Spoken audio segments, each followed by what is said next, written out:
didn't go on to the next scene. Hi everyone, I'm Patrina Firth from the APDT, and this is another edition of Train Your Dog Month. Tonight I'm joined by Charis Vincent. Hi Charis, nice to see you. Hi. Hi. So, how are you? I'm good, thank you. I hope you're well. Great. Yeah, I'm fabulous. This one's going to be a bit topical for everyone tonight, I think, because there's a slightly distressing but probably worth watching BBC TV programme all about bullies, particularly like the kind of XL pocket bullies that we see, which aren't kind of a kennel club breed, but they are. There's a lot of them in the UK, and there's a lot of them being bred. Just let us know in the comments if you can see us and hear us okay. Just do a little thumbs up. I'm just going to make sure that we are being seen okay. Perfect. Yeah, looks like we are. Yeah. Have we got people there? Yeah, great. Hi, 11 people watching on Facebook. Nice to see everyone. Good. Hearts, thumbs up. Great. Hello. So, Charis, tell us a little bit about you and how you ended up working with bull breeds or owning them. So thank you. And I work with all breeds, and I love all breeds. I really love working with all breeds. I can't think of a breed I don't like working with, but I have a real soft spot for bull breeds. And that's because my first dog was a Staffy, and she was a complicated young lady back then, and that was 15 years ago. And she's the reason that I went on and studied animal behaviour and got into training, basically. I was told by some local trainers at the time to use more forceful or punishment-based techniques. And after just a day or so, realised that that definitely wasn't going to help. So I went and decided to work out how to help her more efficiently myself, really. And then she became my stooge dog for many years. Before we retired her, and we sadly lost her last year, or year before last, in fact. Yeah. And since then, I've owned. We've got an 11-year-old rescue who's a Staffy cross boxer American bulldoggy type. My handsome old boy Reg, and we got our latest addition, who is a French bulldog, and she's 2. So I think we'll never own anything other than bull breeds. And after living with them, working with them for many years, I do feel like I know a fair bit about them. I wouldn't profess to ever be a specialist in any particular breed, but You're modest. They're definitely my passion. And did you initially go to see a trainer about your previous Staffy because you were having problems, or for general like obedience type stuff? Well, initially general obedience, but then it became very clear that she was incredibly sound sensitive. So then I sought some help with that, and didn't really get very far. So then I just dug down into books and lots and lots of research to work out how to really help her with it. You know, she hated road walking. We live in Warminster near some army barracks, so there's a shooting range just off the back of our house. We're in the middle of Wiltshire, so there's loads of shoots in the shooting season as well. So, you know, there's low flying aircrafts because we get quite a lot of that because of the army here. So there was a lot that we needed to try and proof for her so that she could cope with life. So that's kind of why we needed a bit more support at the time. But in the end, you know, working hard and fast with her, we could walk up the ranges, and even if they were shooting, she'd continue the walk. She wouldn't be completely happy, but she'd continue the walk, and we'd get home and she'd be okay. So that was a really big win for us, you know, and it was important for a quality of life. Perfect, great. That's good.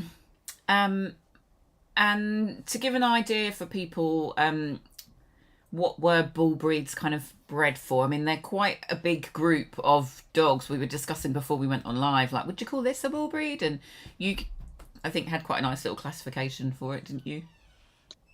Yeah, so I would I would include all of the bulldogs and then all of the bull terriers and then all of the Molosser types as well. So in my head, what fits in to be a bull breed would be, from your Italian Mastiffs and your Tibetan Mastiffs and your African Borbors, right down through French Mastiffs, Bull Mastiffs, English Mastiffs, even really can consider your Rottweilers as well within that, continuing down to all of your types of Bulldogs and your Bull Terriers. So I think they're a massive group, and because they've all got very similar characteristics in certain ways, I think when you're working with them, for any of those types of dogs, you've got to be aware of certain types of do's and don'ts, I guess, which is really important. Like, expect your puppy to be really, really mouthy. Expect it to get worse at 8 months before it gets better. Like, that's just, with any of those breeds, something that we can definitely expect because of the shape of the face more than anything, alongside why they might have been bred initially and things like that. So I don't know if everybody would agree with me there, in including all of the Molosser types, but certainly that's how I view them. Yeah, I think it's fair because I don't think the breed, the kennel clubs or the FCI or whatever what road we want to go down, they kind of group them into these groups of their own making, and they sometimes don't necessarily reflect what they do. Like the Rottweilers are in a working group and Staffies are in a terrier group, and actually they're really quite similar in a lot of ways. They have obviously different jobs that they do, and I guess it's because Rotties have more of a job than a Staffy, guarding, whatever. So I think that's maybe, we talk about bull breeds and then people look at the kennel club and the classifications and they're a bit like, it can be a little bit confusing.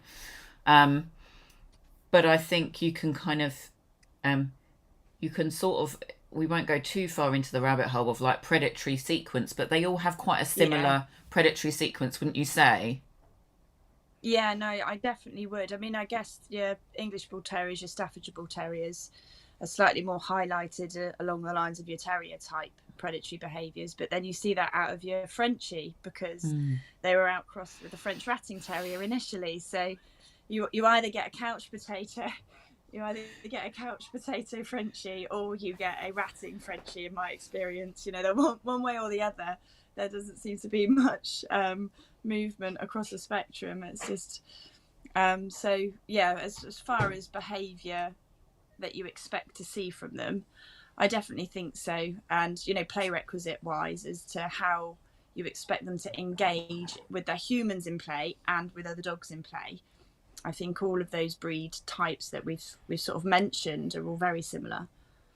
And for anybody that's kind of, exactly, anybody that's watching that is like, predatory sequence, dogs have this, they call it like the eye stalk or the motor pattern sequence, which they all sort of do, and it's how they predate on things or chase sheep or whatever, and different. Yeah, absolutely. And you've got from your spaniels you'd expect to see more of the scenting, and your pointers you're expecting to see the point section before the chase, and then with your collies you're expecting the eye and the stalk more because they're herding breeds. And then when you look at any of our bull breeds, they tend to move through that section, the eye, the stalk, the scent, a bit quicker to get to scenting, chasing. And then if we're talking about Staffordshire Bull Terriers or English Bull Terriers, then they're ratting dogs to a certain extent, so they go right through to the very end of the predatory sequence, a lot more like you would expect from a Jack Russell, which would be to grab and worry at the very end, so that they're very good at that job then, and that's why they love tugs so much, which is why it's so important that we play tug with them, to give them that breed specific outlet, right? Yeah, so that they're able to perform those behaviours appropriately, and so that we can show them how to engage with those behaviours in a way that doesn't take them too wild, so that they learn to control it a little bit. And would you say a kind of a bull breed's play style, in what way is it so much more different to say a Labrador or a Spaniel or a Border Collie? Or can you give people some examples maybe? Yeah, so some of the stuff that we would expect to see, and it's by no means all bull breeds do this and they only do this, because there's will obviously be a massive amount of variation across each individual bull breed, and then within even just within litters. But we would expect to see more of the body slamming, neck grabbing,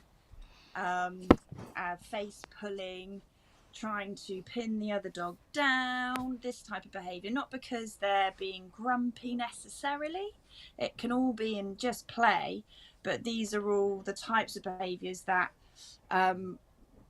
would have been part of their behaviour requisites when they're being selected for their jobs initially. So, if we're talking our bull baiting bull breeds, they would have been the individuals that would have been selected for those jobs and bred from would have been really good at grabbing at necks and body slamming and all of this type of business. So then we see that reminiscent play style in the way that our bull breeds today behave.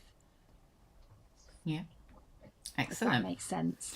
Yeah, they're not afraid of getting stuck in basically when they're playing, right? They can be quite forward in their play, which some other dogs don't like, right?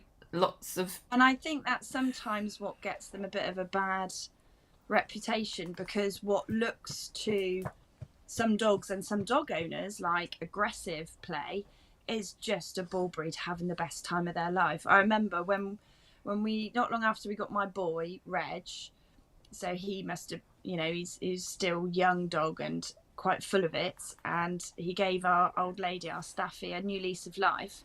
And quite regularly we'd have chats with our neighbours to say, what you can hear in the garden is just play. Because it sounds like they are trying to tear chunks out of each other, and it isn't, and it wasn't. And obviously we mustn't then just take all bull breed play as okay, even if it looks like it's a bit terrifying. It still has to be adjusted if it's too much and all of this type of thing. We have to teach them how to play, but it is just very full on. And the other thing that makes pretty much all bull breeds really good at the various jobs that they've been bred for is that they get pumped quite quickly, especially our bull terriers and certainly our French bulldogs. And some of the older Molosser types, the ones that haven't been bred within the pet world for quite as long as, say, like our French Mastiffs.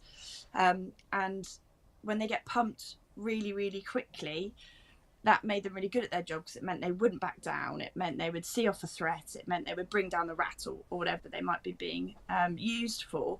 But then in play, that means they go from 0 to 100 in milliseconds sometimes. And for our bull breeds, that means we have to help them when they're living in a pet world, and they might need to pop to the park to poot around for 20 minutes on their walk and say hi to a couple of other dogs whilst they're there. We need to make sure that they learn how to control this level of overexcitement, or that arousal level, so that they're able to not get quite so pumped so quickly. Yeah. And which is important. With that, I'll kind of ask you a bit of a leading question, which is, what kind of things would you teach people to sort of, because I think that's a really good one for people to understand actually. What might you teach someone so that they can allow their puppy to play with other puppies, but then when it gets a bit too much, bring them back out, if you see what I mean? Yeah, no, I think that's probably the only, if you were only going to teach your dog one thing, if you own a bull breed, and many other breeds, I guess, but definitely if you're only going to teach your dog one thing, the most important thing is to teach them to be able to do what we call disengage. So that is be able to see or smell or engage with someone or something and then turn away, come away from it. And I think sometimes if you look at it from too much of a formal obedience training perspective, that looks like just recall or loose lead walking. But if you've got a little bulldog that stares at stuff and won't stop staring at stuff when they see it, then there's no way you're going to get recall, and there's no way you're going to get loose lead walking either. So it's being able to look away, so what we call the disengage, and that would be my first port of call for all bull breed owners, alongside calmness. So making sure that we're encouraging and reinforcing any level of calm that the dog ever gives us, so that we're promoting that type of mentality out of them, and not anything that's too overexcited, because an overexcited American bulldog looks very different to an overexcited I don't know, spaniel or cockapoo, because just because of their size, you know. And if they're overexcited and they're jumping up, they can do damage, not because they mean to, just simply because they're very big, heavy dogs. So teaching calmness is the other thing that I'd be starting out with anyone who owns a bull breed, and teaching your obedience side of your sits, your downs, your comes, etc. As long as we're able to look away from things, and as long as we know that the most valuable thing to do for my owners is be calm, the other stuff comes so easily because they're so keen to please, and they're so intelligent. It's just making sure that their mind is on you and not whatever else they can see or hear at the time. And do you think that's why they sort of get seen as, do you think bull breeds are dog aggressive, or do you just think they're sort of misunderstood? I definitely don't think they're aggressive as a cardinal rule. In my opinion, any dog has the capability to be aggressive regardless of breed. So I think to label any breed or breed type as such is doing, you know, every member of that family a massive disservice. But with that being said, because any breed has the propensity to, or any individual dog has the propensity to be aggressive if they're put in a situation that they're uncomfortable with, what we do have to consider is that nearly all of our bull breeds, or bullies as I like to call them, they are strong. So, you know, if we're not training them appropriately or socializing them appropriately and it goes wrong, having a 50-kilo bull mastiff on the end of the lead that's terrified and being defensive is a different ball game. So it's something that we have to work really hard with to make sure that we don't put them in those situations or allow those eventualities to come out, really. But one of the things that I find is so endearing for all of our bull breeds is their ability to cope with all manner of types of handling in comparison to some of our smaller breeds, or more sensitive breeds as such, who you know, might find you know, a brush past in the doorway a bit more intense than like a staffy. So I think there's so much that's is a bonus for having that size and that weight behind our bully, which is a good thing, and makes them good pets if they're reared appropriately. I truly believe that. Yeah, I mean, I think we've kind of talked about when I introduced the live last night that I used to own a staffy, and she was like the best dog in the world. Absolutely brilliant with my 7 nieces and nephews when they were kids, you know. And then they got a boxer. So, yeah, really, really good with kids. All of them really good with kids, and Frenchies are the same. What kind of things do you do to raise a bull breed puppy? What sort of things would you tell people to pay like special attention to when socializing or anything like that? I think one of the things that I see can go a little bit wrong, you know, when we're working with owners who've, you know, maybe started out a little bit on their own and can see that things aren't quite going right, is I think it's really easy to over socialize a lot of our bull breeds and throw them into social situations that they don't inherently have the skill set to be able to cope with. You know, a great example is little Staffy puppy comes into puppy class, you know, and they're 16 weeks old when they start. And in puppy class, we're super duper careful and cautious. Everyone has their own training pod to work in. We use visual barriers if it can be a bit much for them. And little pup just loses their mind. It can see the other puppies, but it can't access them, and it's getting really frustrated. It might be nibbling at mum, it might be grabbing on the lead, but then puppy has been left to play freely with other puppies in puppy socialization parties. So, you know, these owners had thought they were doing the absolute right thing for their pup, but being a staffy, what they'd learn is free access to other puppies means I can roll around them and body slam them and nibble on them, and as much as I like, with no restriction. And then the second that lead and harness goes on, they just go, oh my goodness, I can't cope. And that's because there was just way too much over socialization, too much freedom, and too much of an ability for them to behave inappropriately, that when we then started to say, actually buddy, this is how it needs to look, they just were so frustrated. And when you're raising a bull breed, they all, in my experience, usually go through various phases of big levels of frustration. So we have to make sure that all of our socialization that we're doing with them isn't setting them up to fail when they hit those little frustration flurries. So I think it's being called vigil as much as possible, which for one individual, a certain amount of socialization would be perfect, but for another it might be too much. Does that make sense? Yeah, absolutely. Yeah. With dog to dog socialization, I had a wonderful quote, and I would love to be able to tell you where I got this quote from years ago. It was on a DVD about bull breeds. And her line was, you don't have to meet every dog you meet. And socialization is not about playing, dragging your owner to say hello to every single dog. It's seeing that border collie across the road and going, all right.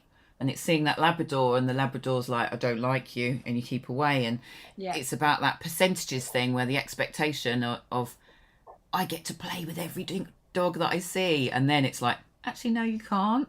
It's like mind blown, isn't it, for a poor little bull breed puppy? So absolutely. And because they look the way we look, you know, we have bred them to look really hard and scary all of the time. And when they're puppies, a lot of dogs and a lot of people will be very forgiving of that because they look like cute baby dogs, because they are cute baby dogs. But then when they hit adolescence and they don't look quite so cute anymore, I mean, I think they always look cute, but to your average Joe when you're walking down the street, they may not, because they're clearly not a puppy anymore. If they've still got that, oh my goodness, every human, every dog is my best friend mentality, but they look like a teenage, you know, French bulldog, actually that coming at another dog can look terrifying for some individuals. So it's important that we keep the calmness going all the time. We're able to look and we're able to look away. And the way I describe socialization to our puppy classes for all puppies, this is though, is meh. Is you're always looking for oh, there's a dog, nah, never mind. Oh, there's a human, nah, never mind. Is that meh mentality. We want them to be fine with it, but not have that high expectation or that worry either. So it's that, that balancing act all the time, isn't it? Socialization is such a tricky one. Yeah. When we got our French bulldog, I had all the plans in the world. My first puppy since I've been a cab, it's 11 years ago we rescued Reg, and he was a rescue. And then before that, it was just my Staffy when I was in my 20s and didn't really know a lot. And it became so clear very quickly that she got so overstimulated by anything outside of the house that we couldn't go and do town every day, and I couldn't just take her down the park to watch the other dogs walking past because it blew her brains out completely. And I've worked with other Frenchies who have been exactly the same, and I've worked with other Frenchies who really couldn't give two hoots and will go to town every day from 12 weeks of age. So it's so dependent and individual, as it is with all dogs, isn't it? Yeah. So let's bust some myths, Charis. Are bull breeds stubborn? Absolutely not. Definitely not. I hate that word. Can they be very difficult to motivate? Yes. Definitely. But that's not stubbornness. I think we should always look at it by turning it back onto ourselves and saying, well, what you're offering isn't good enough. And I've got a hypothesis, not really any research to back this up, but when you think all of our positive reinforcement methodologies are usually initially very much based on food reinforcement, naturally, because it's quick, it's easy, it's part of the daily food ration, it's part of their nutritional intake, so it just makes sense.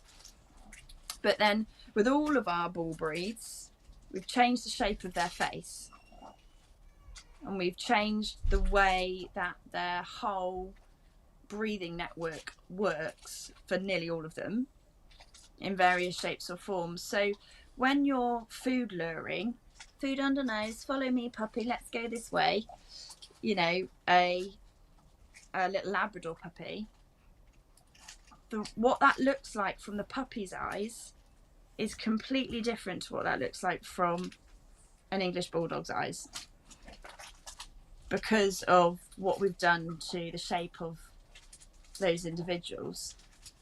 So if we don't manage to unpick that when they're little and build up that luring perspective, and make sure that we're food rewarding in the right places and shaping and all sorts of other things as well, then it'd be easy to end up with a 8-month 2-year-old dog who appears incredibly stubborn, but actually we've just not quite ticked the right box to motivate them in the right way. The other thing I find, I hear it really commonly with the bulldogs, more so than the other bullies, is they're less interested, I'm picking my words really carefully, to go walking, and they're just stubborn and lazy. But actually, I think we have to take a big step back and look at the conformity of that individual dog and say, maybe it's a bit uncomfortable walking on tarmac sometimes, or maybe the way your harness or your collar sits on the dog is a bit uncomfortable, because we have changed the shape of these guys' bodies so much that I think to be a really efficient bull breed owner, we have to take a step back and look at that, especially with the bulldogs for sure, obviously, and then with our EBTs, our English Bull Terriers, we've got the way we've changed their ability to even see the shape of their head and everything else, and we've got the short noses and breathing potential consequences out of nearly all of our bull breeds. Then we look at our big Molosser types, and we can think about our big Mastiffs and the weight on their joints when they're walking, and the potential consequences for how that might look when they just say, I don't want to go that way, and it looks really stubborn, especially with their gorgeous grumpy faces, but actually they might be saying, I know that if we go that way it's a lot longer, or the last time we went that way, I tweaked my leg slightly and I don't want to go that way today. And I think usually there's a driver behind the apparent stubbornness. Yeah. Great. That's a good one. Does tug make bull breeds aggressive? We sort of covered it a little bit before. Yeah. In that they need to do it. Outrightly no. If you teach your bull breed to want to tug with everything all of the time, that's probably not a good idea, because they'll be hanging off your visitors' tracky bottoms thinking they're having the best game in the world. But it definitely doesn't make them aggressive. And actually, if you're encountering some behaviour problems or training challenges with your bull breeds, ensuring that they've got a daily appropriate outlet for tugging that also has some rules applied. So, you know, we make sure that we don't hold the same end of the tug. They hold one end, you hold the other. And that when we go loose, we stop and we calm for a minute before we go back to playing. And just having some rules to your tugging games is actually the best thing you can possibly give your bull breed. The other thing, I've worked with a few over the years who've just not liked playing tug, but then when we delved into it a little bit more with some discussion with the owners, as it turned out, we were tugging too hard from our end. And actually, especially with the guys with their goofy teeth and they're a bit wonky and sometimes shift around a little bit, that's put them off tug because it was uncomfortable. So I think making sure that we play tug in the right way, which should be floppy arm. Which arm should I show you? That one. You can see it. So really loose and floppy, so that, you know, your dog is the one in the control of how much pressure they're putting on and which way they're tugging, is the best way to play tug. And when we are playing tug, it's important that your toy is really long, because a lot of the bull breeds naturally they'll want to work up the tug to where your hand is at. So you need to have a toy that's long enough so that you can drop that hand off and hold at the other end. You just keep swapping. And that means that they don't learn to work up the toy to nip your hand so that you release. It turns into a really nice, natural, relaxed game of tug.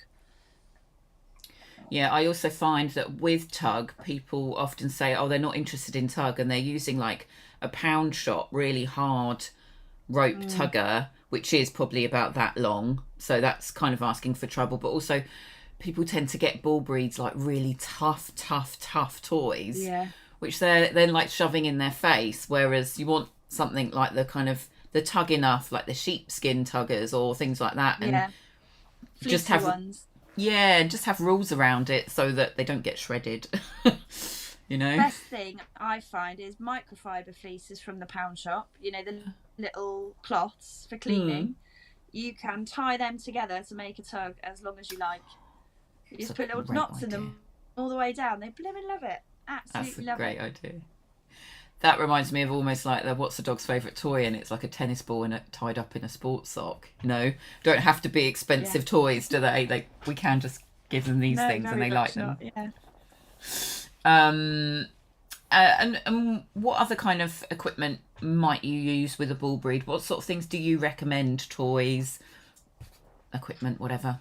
Yeah, so having lots of chewing opportunities available, and things that aren't, as you say, just so hard the dog can't get leverage on them.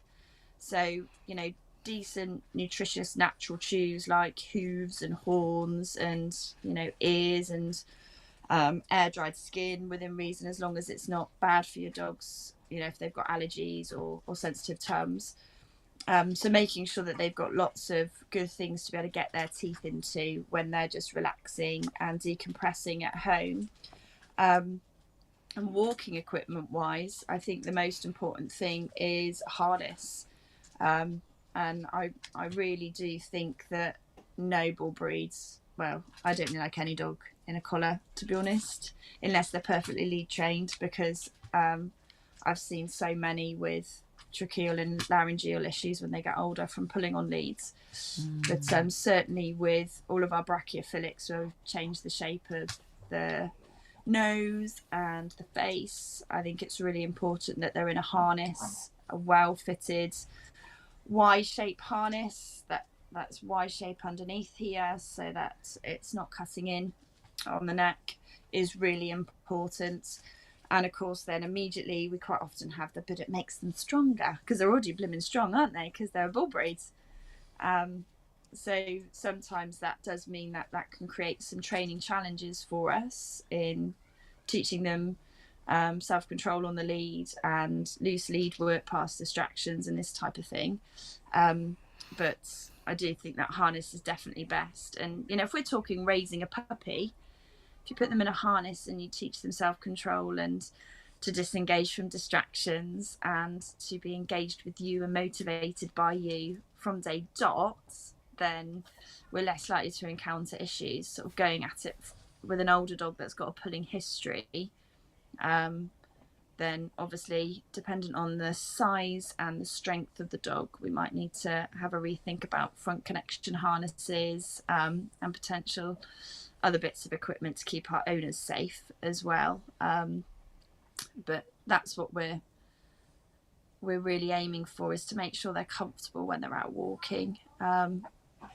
Because I hate seeing especially our little Frenchies and English bulldogs in a collar. Because they are so vulnerable. But yeah, other equipment, licking opportunities, so licky mats and Kongs, they can be really good. Nothing else really specific for bull breeds. The wood chews, I think out of all the types of dog, the bull breeds always seem to really enjoy the natural wood chews. So they're probably a really, really good idea, especially when we're going through our various growth phases underneath 18 months of age. And soft food rewards, nothing crunchy. That's something else that I've always found to be quite an important distinction.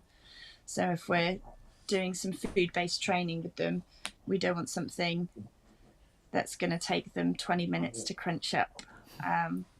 Plus they might just turn their nose up at it. So yeah, something nice and soft and smelly. Great. Yeah, I think that the worlds of sort of harnesses and collars has changed a lot, because even in the way that when I started teaching, like, I don't know, nearly 15 years ago, I used to do this is how you're doing your leisure walk and you're in your harness, and now we're going to do proper lead walking and we're going to switch to a collar. And I don't even bother doing that anymore, because most people now are really happy and understand the difference in their dog when they wear a harness and when they wear just a collar, you know, and that ethically we should probably have all dogs in nice, non-tightening, non-pain causing harnesses, you know. So that's been a real shift. I completely agree. Yeah, and it's been great because there's some wonderful products on the markets, and obviously you've got Bully Billows out there in the bull breed spectrum, who they've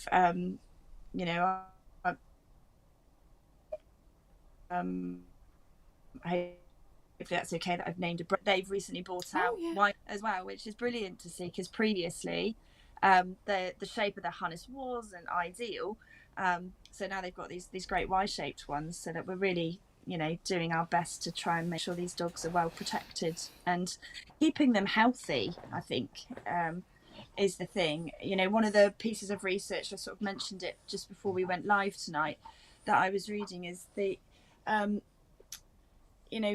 we do see sometimes a greater occurrence of behavioural problems in our brachiophilic breeds, so our short-nosed breeds, because when they become sensitized to an environment they're in, so a road walk or a visitor comes or the veterinary situation, or anything like that, because when your heart pumps and your breathing speeds up, that then affects how you're feeling about that whole environment. And with all of our short-faced breeds, this happens so quickly and so easily. So comfort and feeling comfortable in one's own skin. That's joints, that's, any allergies, that's whether or not we can breathe well, or we're a Frenchie and we need the boas up, or, whether or not we're a rescue XL bully with cropped ears and actually there's scar tissue and that's very sensitive in the wind, or any of these things for our bull breeds is absolutely essential that we're considering them. And one thing that I've learned, my little French bulldog has taught me, who's actually, for a Frenchie, her breathing's pretty good, is that in the summer, our ability to cope with anything out of the norm is greatly reduced. And that's just because when our heart speeds up a little bit and our breathing speeds up a little bit, which happens more often when it's hotter outside, she then goes, oh, I just can't do it anymore. And she needs to have a break, which is fine. And I think, having that extra layer of understanding when we own these incredible breeds is really important, because you get the best out of them then. What I know I'm not going to do is take my Frenchie Penny into the town park on a summer's day to a dog show. I'm not going to do that. Not because she's not good on the lead or she's not good with other dogs, just because I know all of those factors all together in the heat isn't really fair on her, and she probably won't be at her best. So I will leave her at home on that day and do it on a different day, Yeah. Oh, lovely. Emma's got a question, sort of, which I'll just bring up. Do you find other dogs find bull breeds harder to communicate with due to their shorter noses? Yes. I don't know that it's just their shorter noses, though. They're just, because of the behaviour requisites that they have. Hi, Emma, and thanks. That's a great question. That's a really great question. Because they tend to go very still and stand very stiff and put their weight forwards on greetings, as well as having, like, if we talk Frenchies, the most inappropriate ears going, like, they don't read in the same way as a Labrador's ears or a Pointer's ears. They don't give off the same communication, even when they might be trying to, bless them. So all of those factors put together with a shorter nose, and the fact that we have bred them all to look intimidating to a certain extent for many of them, I think it does put other dogs off. And initially, in my experience, what then happens is the other dog goes, oh, that's a bit scary, and the other dog will give off a communication that says, I'm not very sure about you, Mr. Bull Breed. And then the bull breed can go, wah, in their bull breed way, which might be, let's have a body slam or a play bow with a bark, or, for our bulldogs, it's not uncommon for them to greet with an air snap, which isn't necessarily aggressive in any way. It's just a really inappropriate greeting that appears to have trickled down the breeding lines somewhere along the way. And then what can happen is the other dog goes, no, I really don't like you, I'm going to stay back. And that dog can then go on to say, I'm not sure about short-nosed breeds. Potentially. But not always. And I would say a lot of dogs just look at the sort of on the peripheral. So you say about the body language, I just think they can sometimes be a bit like, what is that? Like, what are you? Yeah. Absolutely. You don't even have a tail. What Yeah. The number of people when I got my Frenchie that said, because they didn't know about French bulldogs, did you get her tail cut off at birth? And I said, no, they're born like it. But it does mean that a lot of them can have terrible spinal problems because they've been bred with, this deformity. So there's so much pain involved, isn't there, in their structure? There really is. Yeah. And with Frenchies, we've then also got to consider the patellar issues as well as the spine issues, the ear issues, the eye issues, the skin issues. I'm allowed to say that because I'm sat here cuddling a French bulldog as I discuss this. And my French bulldog has had an eye operation at 5.5 months old, and she does have severe allergies that we fight on a daily basis. And I'm pretty sure one of her patella pops is every now and then as well. So, as we managed to get the full shebang with this one. But there is, and within all of our bull breeds, like Staffies are really prone to cruciates. So we've got to be mindful that there could be some pain involved around the knees, and then they offload onto the front legs, and you can get some muscle wastage on the back. And then we've got our bigger Molosser types, or our Mastiffs, who are obviously more inclined to have joint issues around the hips or the elbows, or bone overgrowth on the head. There is, you know, as much as they are absolutely incredible beings, I think we have to be very mindful of those potential issues that come just from the genetics. Yeah, and as always as well with those big dogs, the heart is always a big thing as Yeah. well. You know, dog de Bordeaux's, I've not known many that lived like past 9. You know, and you're like, No. It's really sad. Yeah, and our English bulldogs as well, bless them. Yeah. I did read there was a study, wasn't there, the other day, and I was saying to my dog, "Well, you've outlived your statistic," because it said like, you know, the average age of like a French bulldog was like 4 or something, which I found really distressing. I was like, oh no. It is, isn't it? Yeah. I've got a couple of questions here, if that's okay. Where our... Say again?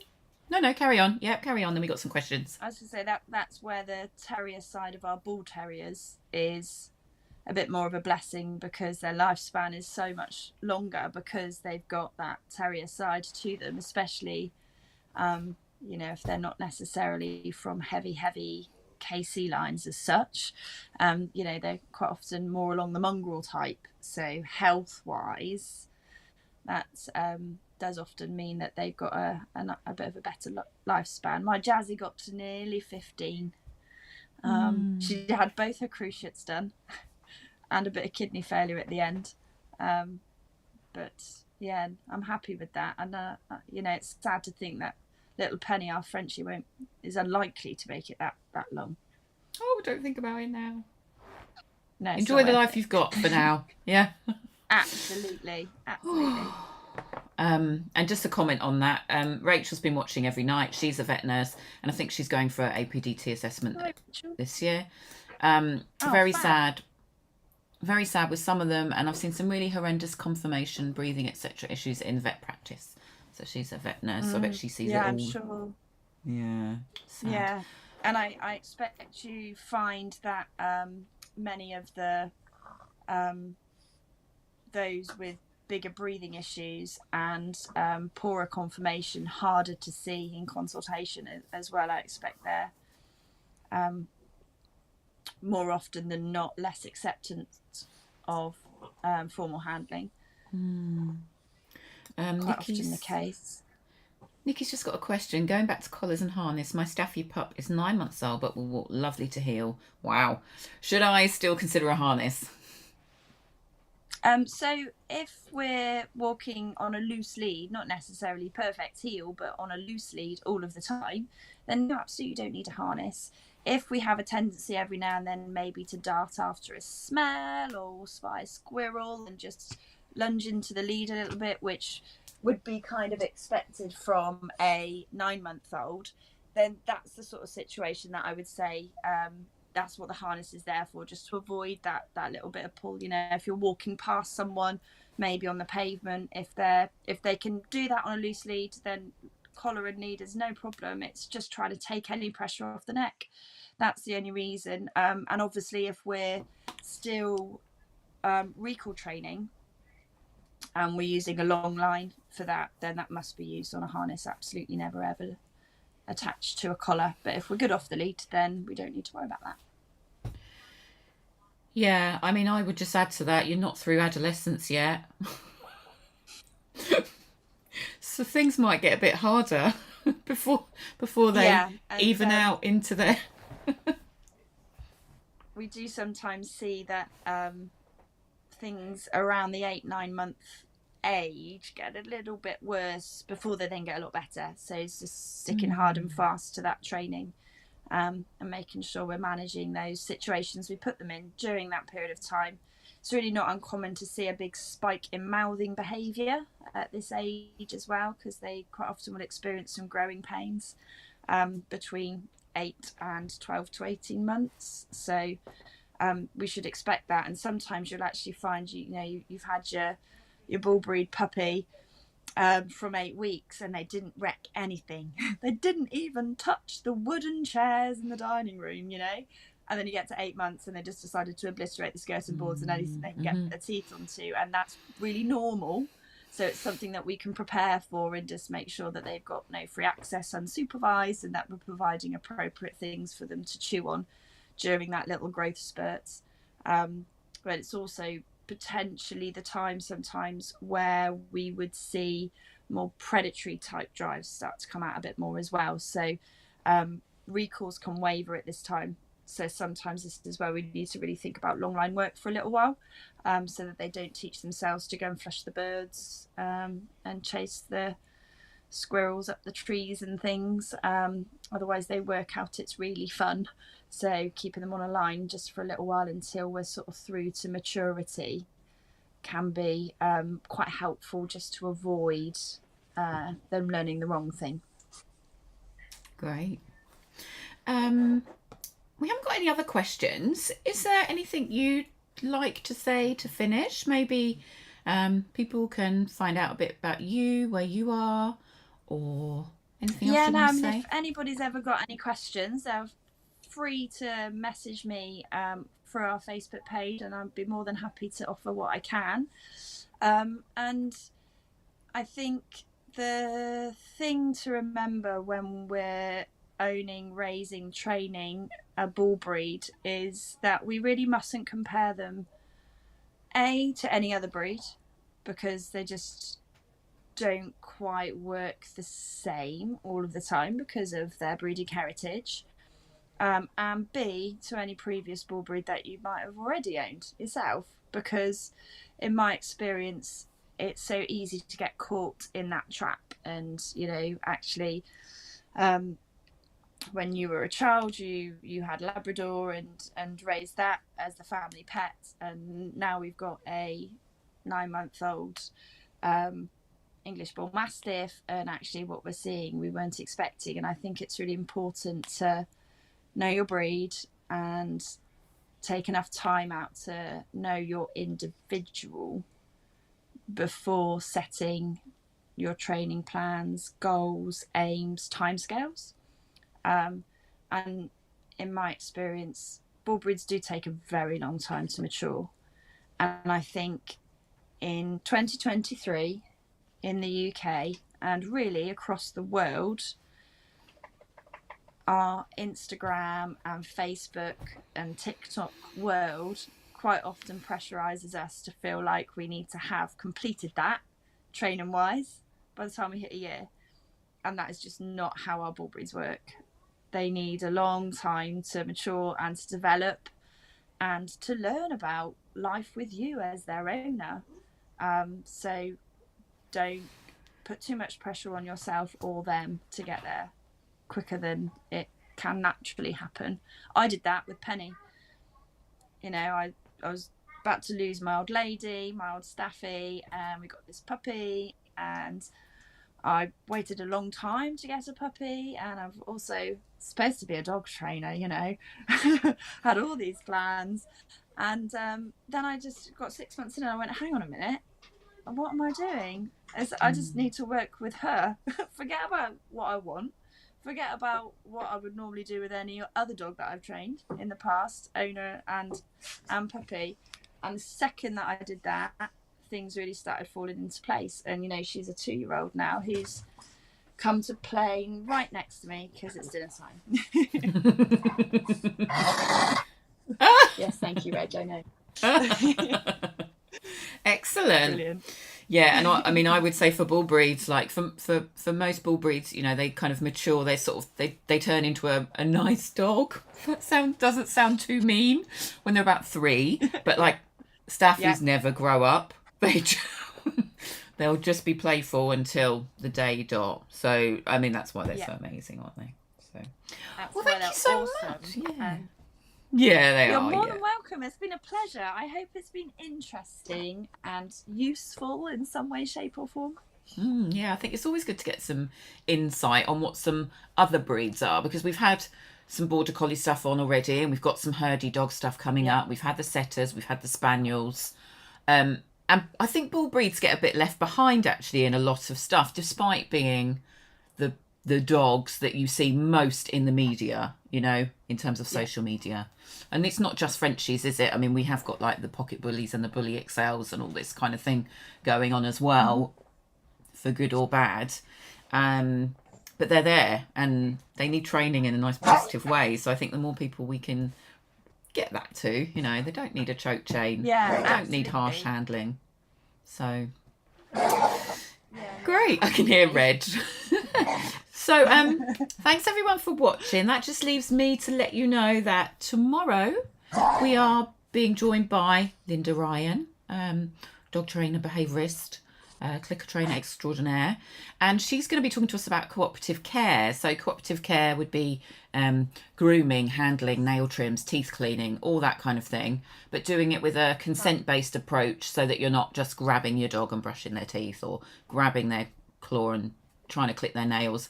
Whose dog on this live, you know, who's watching, has a problem with having their nails clipped? I'd probably wager a few of you. So come back tomorrow and watch us at 6 o'clock.